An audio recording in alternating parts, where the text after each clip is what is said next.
English translation 586th Contact Friday, the 2nd of May 2014, 22:33 hours. Eduard, here I am. Greetings, dear friend. You called me just now, when I was out of the kitchen, where I had talked to Erhard and Hartmut. That must have been less than a minute ago. Greetings also to you, Ptaah, dear friend, and above all, welcome. But why are you coming today, since you said on the 18th of April that you wanted to come here on the 3rd of May for the correction work? That work will be done tomorrow by Florina, since I will be absent. Because I have to see my daughter Simya say during the night, in 4 hours to be precise, and also ask it, because we are invited to the people of the sonar to discuss important matters. So I will be absent for the next 3 days, so tomorrow Florina will do the correction work. So I am all the more pleased that you are coming here before you leave, because I have 2 or 3 more questions. The first is again about salt, which we discussed on the 5th of April, but we were unable to finish it because Injana called you and you had to leave immediately. I also wanted to talk about this because in our last conversation on the 18th of April, we missed to talk about it again. So I will repeat some of the things I said and also explain them in the context of the human beings and salt. The human beings cannot live without salt. If their physical existence is impossible without this vital substance, because the human organism cannot produce the components of salt, chloride, and sodium by itself. Salt must therefore be taken in through food and drink or through a special supply, such as appropriate tablets and medicines, etc. If, however, the body is not supplied with enough salt. The normal requirement for an adult human being is between 3 and 4 grams. Then too much water is formed in the body, causing internal drowning, so to speak, or so-called hyponatremia. This happens especially when a lot of sweat is excreted and therefore a lot is drunk, but not also the necessary salt intake. Salt plays an important role in the regulation of fluid. But this is not the case with a large intake of fluid if it also lacks the salt content necessary for fluid regulation, or if the salt requirement is not covered separately by salt tablets. When the human beings are physically active and sweat a lot, there is inevitably an undersupply of sodium in the blood, or a dangerous reduction in the sodium concentration, which misleads the thirst center in the brain in such a way that there is no sodium deficiency in the fluid balance, but an excess.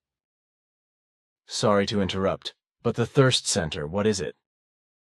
The thirst center, or subfornical organ, is a part of the hypothalamus, and as such is decisively involved in the regulation of the water balance.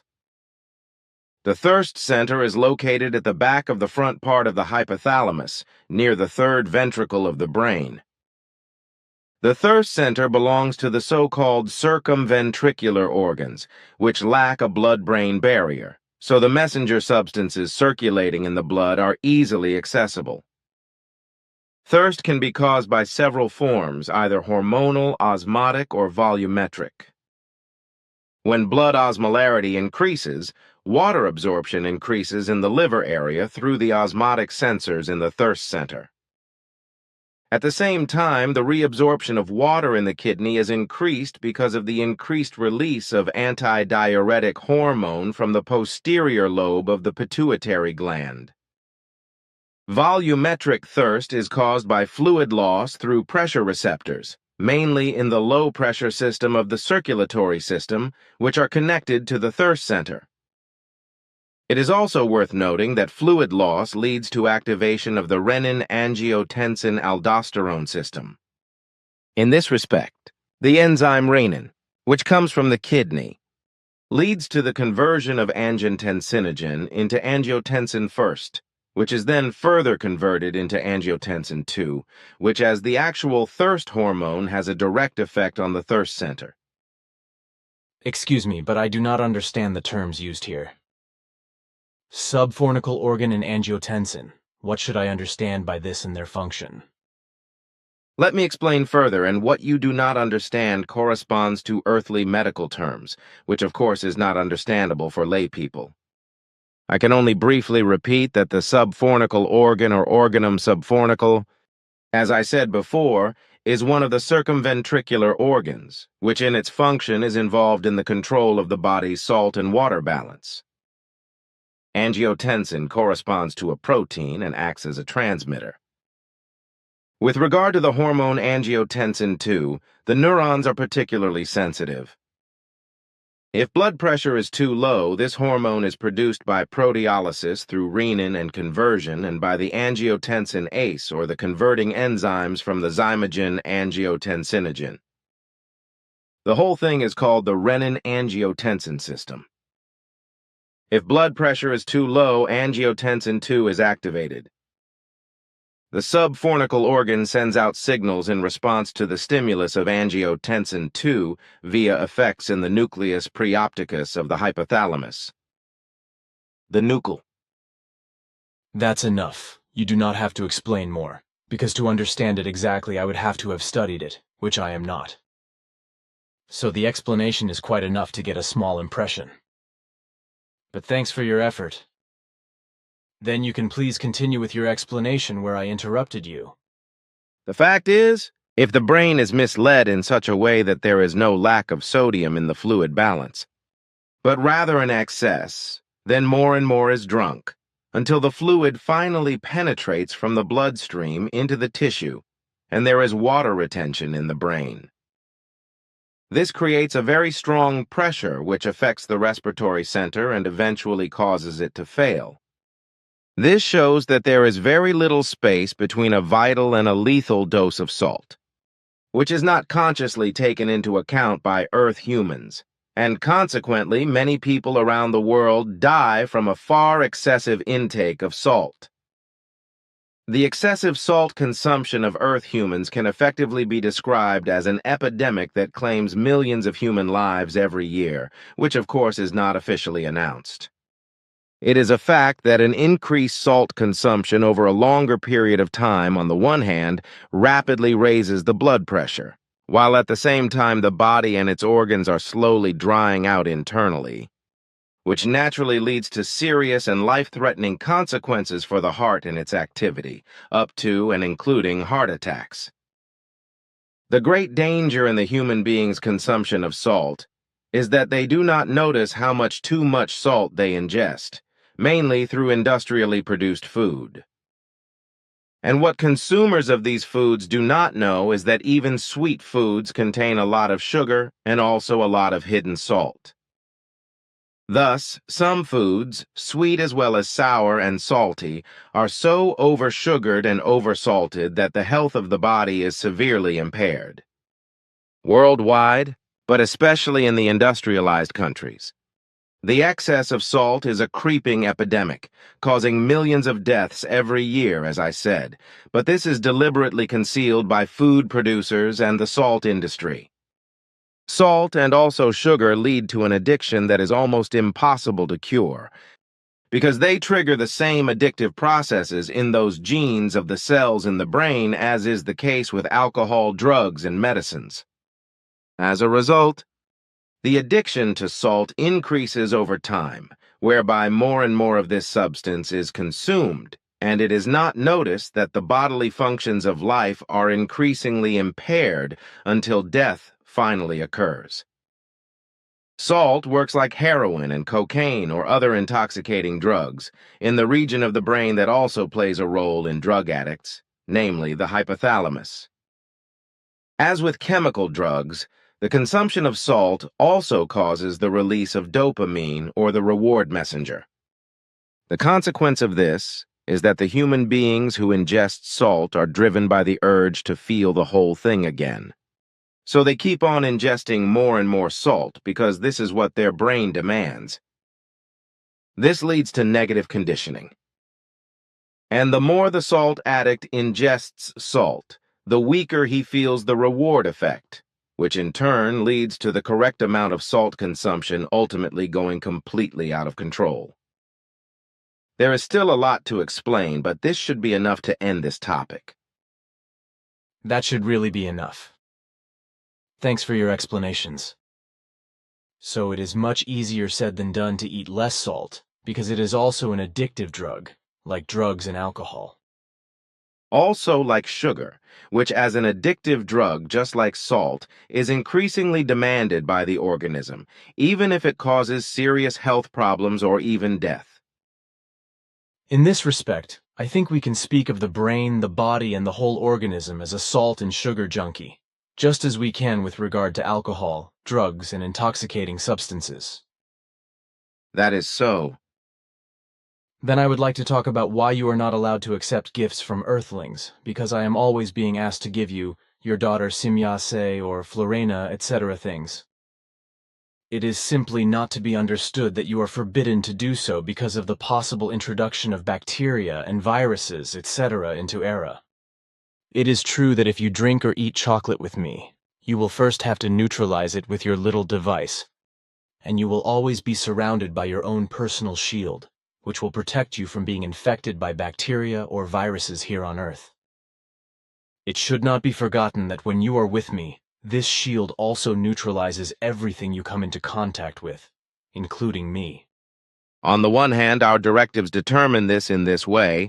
On the other hand, we have to protect ourselves from all the earthly influences which are harmful to our health. Because the earth is full of dangers for us with regard to bacteria and viruses, etc.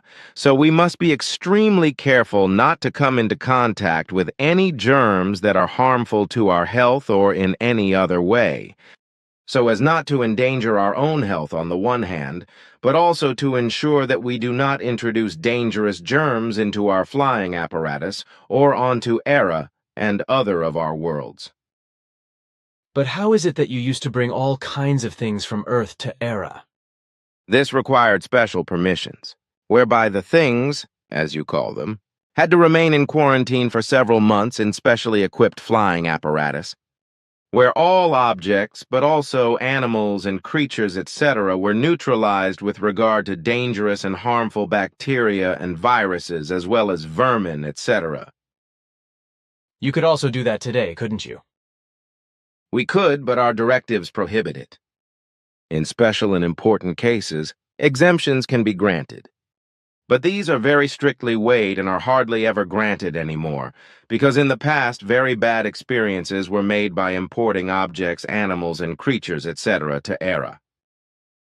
Then it is also clear now that when we come together you make me neutralized by vibrations each time, so to speak, and harmless to you in terms of bacteria and viruses. I knew this from the first meeting with Simyase, because she told me in confidence. But if we are now talking openly about it, then this can also be said in the end. Which is nothing to object to. What else interests me about the exemptions, when things from other worlds want to be imported into Era? To what extent are such exemptions granted? To which persons? And also for hobbies? In principle, all persons can apply for exceptional permits, which as a rule are also granted, although all security precautions must be taken and observed.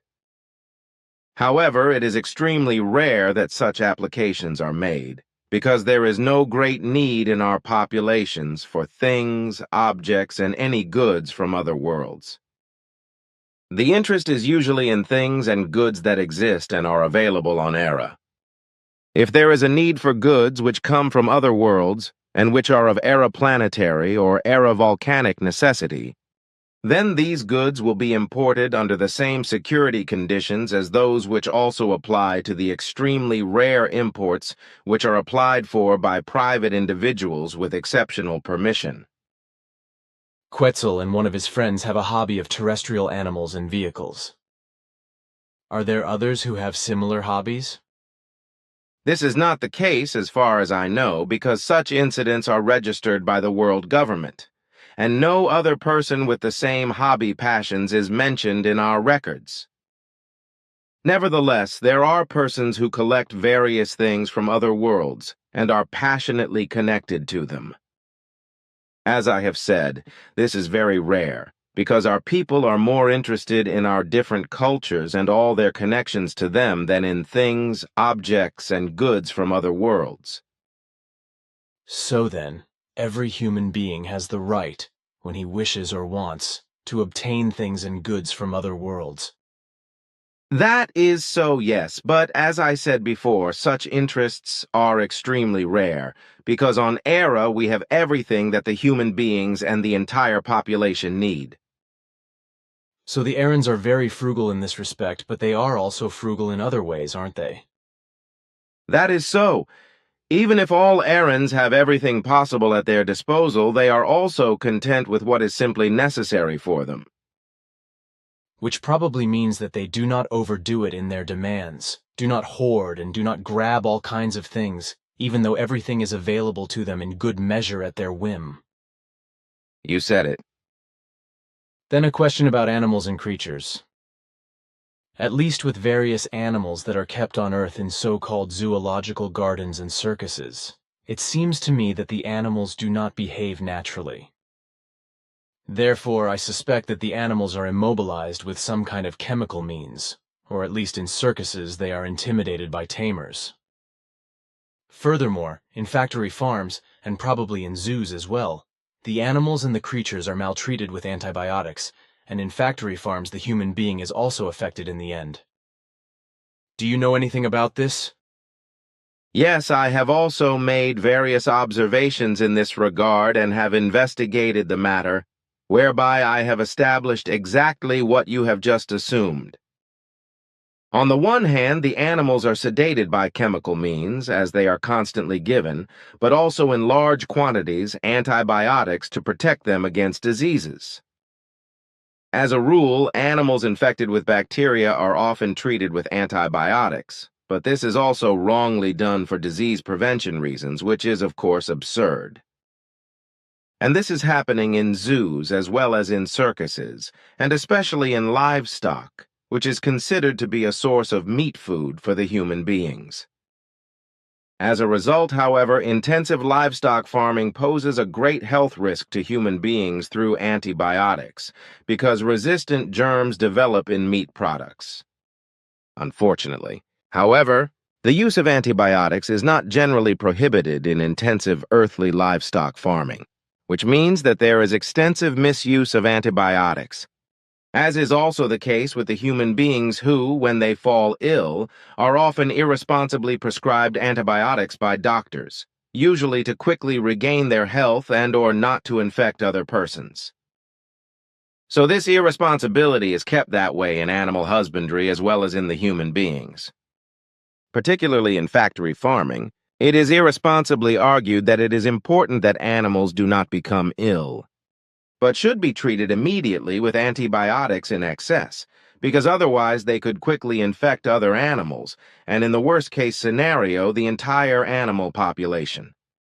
Antibiotic treatment may be justified on a case-by-case basis for a single sick animal, but not prophylactically for the entire herd, because it will contaminate the meat of the animals with antibiotics, including, of course, the meat of the animal which is maltreated in the same way as you say, with the result that meat contaminated with antibiotics will be put on the market, which is just as dangerous for the health of consumers as if the meat were contaminated with dangerous bacteria. If this happens, the worst-case scenario is that epidemics can spread. From this point of view, antibiotics are therefore indispensable in the fight against bacterial infections in animal production. But logic, reason, and common sense dictate that antibiotics should only be used to treat effectively given diseases and not in a prophylactic form. As with everything in life, the measure of medication to be used is also decisive in relation to the animals and the creatures.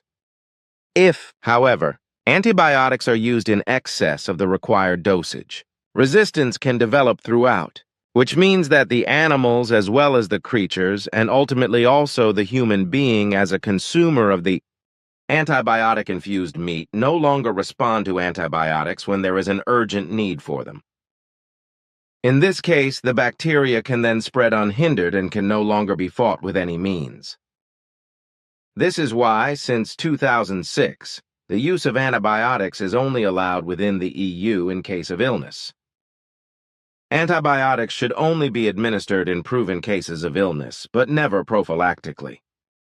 So, Only one single animal suffering from a disease should be treated with an antibiotic, but not as a preventive measure. Also all the others, which are sometimes supplied with too many thousands per stable. Everything that the human being does to the animals and the creatures in relation to antibiotic abuse has a knock-on effect on the human beings, because excessive use of antibiotics automatically leads to resistance. So it is not only sick animals, but also animals or creatures which have been treated with antibiotics which pose a serious risk to the health of the human beings who consume meat. Meat contaminated with antibiotics therefore has an enormous impact on the human being's health. According to our research, it is undisputed that antibiotics in animal husbandry have a very large influence on antibiotic resistance in human beings, especially in cases where the same antibiotics are used. In the case of infections with so-called resistant germs in the human beings, these antibiotics can no longer help, so that infections are much more difficult to treat, if at all possible. The fact is that the time has now come when multi-resistant germs are spreading very rapidly around the world, and they can no longer be stopped because medical research has not yet produced any new antibiotics. As a result, the time has now come when even a simple and minor injury can lead to serious infection and death, as can a mild flu or other illness. This looks bitter for the Earthlings, but they are not making sense, so the irresponsible abuse of antibiotics by factory farms and irresponsible doctors is likely to continue on the same catastrophic scale and on an increasing scale. What will actually happen if governments and the responsible authorities do not finally take rigorous measures against the misuse of antibiotics and take the utmost care to ensure that antibiotics are no longer given to factory farms, but only to doctors with a doctorate in veterinary medicine? It will certainly be a long time before such a regulation is adopted. Well, in the 467th Contact Report from the 28th of June 2008, Pleiadian Pleiadian Contact Reports, Volume 11, page 373, the following is written, which I have printed out. Then I have another question. Are you familiar with the story about Jack the Ripper? Naturally. There are many versions of who this murderer was, but nobody knows anything about it. I also once asked one of you, but I don't remember who I asked and what the answer was. I searched all the recorded contact conversations, but I couldn't find anything about who the killer was or what was said. Do you know who Jack the Ripper was? It seems that there was a private conversation about why there is no record of it, but I know nothing about such an official conversation. But regarding Jack the Ripper, it is without doubt that it was a man who had fallen into a degenerate sexuality, which he performed on prostitutes and then murdered them using a dagger, a small sword, and poison. He also took organs from the dead, which he cooked and ate. He was born in Canada, lived for some time in the USA, and then in England. The man's name was Thomas Neil Cream, and he was a trained physician, but after several murders he came under suspicion, was arrested, charged, and sentenced to death, after which he was hanged in 1892. At the same time, however, a second man was at work in the same way, who prosecuted the royal house of Queen Victoria, but was never caught because he managed to evade justice and stopped his bloody activities after Thomas Neil Cream was arrested. A copycat. That's what we call copycats. At the 524th official contact conversation on the 30th of July 2011, we also spoke again about the same thing, but I am still interested in this matter. For example, on the internet his country of birth is mentioned as Scotland, whereas you said he was born in Canada. Recently, however, someone telephoned me and told me that the serial killer Thomas Neil Cream was a Scottish-born man, and that he was also considered the first serial killer in modern legal history. That regarding the birth is not correct, because he was actually born in Canada, where his mother, in a very pregnant condition, was visiting an acquaintance and was looking for a suitable place where her family could settle, because they wanted to move from Scotland to Canada. The whole thing was carried out in a secret operation, so even the neighborhood of the Cream family knew nothing about it, and they were also not supposed to know. Consequently, it was told that the mother was staying with a relative who was ill and needed nursing care. So, when the time came, the mother gave birth to Thomas Neal in Canada, after which she returned to Scotland and announced the birth of her son, and also registered the birth in Glasgow on the 27th of May, 1850, hiding the fact that the birth had taken place in Canada. No one was to know that the family wanted to emigrate to Canada. So secret arrangements continued to be made for the emigration, which also took place 4 years later. Thomas Neal Cream was then hanged as a serial killer in the United Kingdom on the 15th of November, 1892, in Newgate Prison in London. In fact, he was not the only serial killer of the time who committed his murders in England, but also in Australia and Brazil, for there was another one who was up to his murderous mischief. Namely a grandson of Queen Vicotria, Prince Albert Victor, who murdered prostitutes because he was secretly courting them and feared that they would discredit him publicly. But at the same time, there was a third man who spread fear and terror as a serial killer. Namely a certain Frederick Bailey Deeming, who was born on the 30th of July, 1853, and hanged on the 23rd of May, 1892. He also murdered his families and did his mischief in Australia, Paris, and South America. He also murdered several prostitutes, although it was only revealed that he cruelly killed his 4 children and 2 wives. Neither was he Jack the Ripper, nor Prince Albert Victor, for Thomas Neal Cream was in fact the man who was given this title. So there was not only one serial killer at work in the same period, but there were 3. That is correct. This is also proven by my father's notes in this regard, which I studied. So then Svath was following and recording such events. That is the case.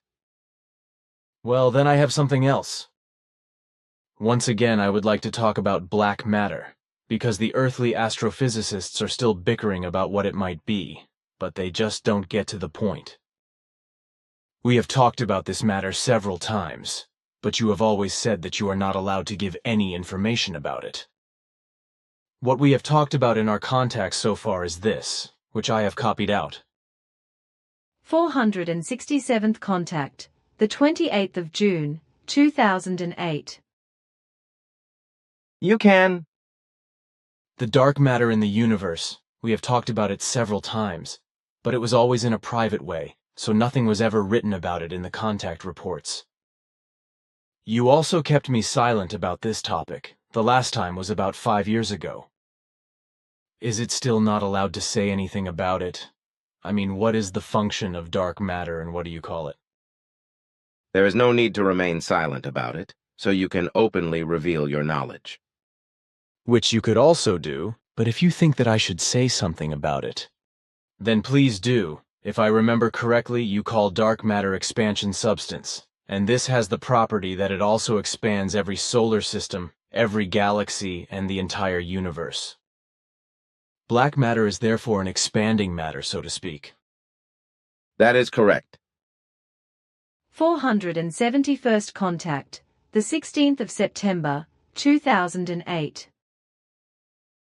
Your assumption is correct that black holes can only form in the belt of matter because only in this belt are the necessary conditions available through which they can form. In the other matter-less universe belts, the formation of black holes is not possible.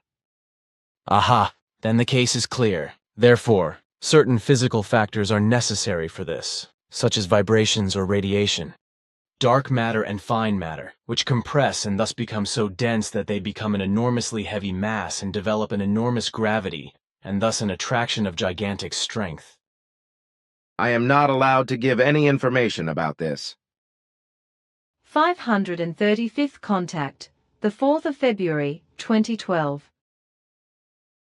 That is unfortunately the truth. Then the question is whether you can tell me the mass ratio with regard to all the coarse matter and dark matter in the universe, or whether you are also not allowed to do so. There is no secrecy for that. The dark matter in the entire universe is about 7 times more in terms of mass than the total mass of all other forms of matter. 435th contact, the 5th of October, 2006. All gross material matter of all kinds renews itself, thus creating new galaxies, stars and planets, etc., during this transformation, which takes place over a period of about 2 billion years.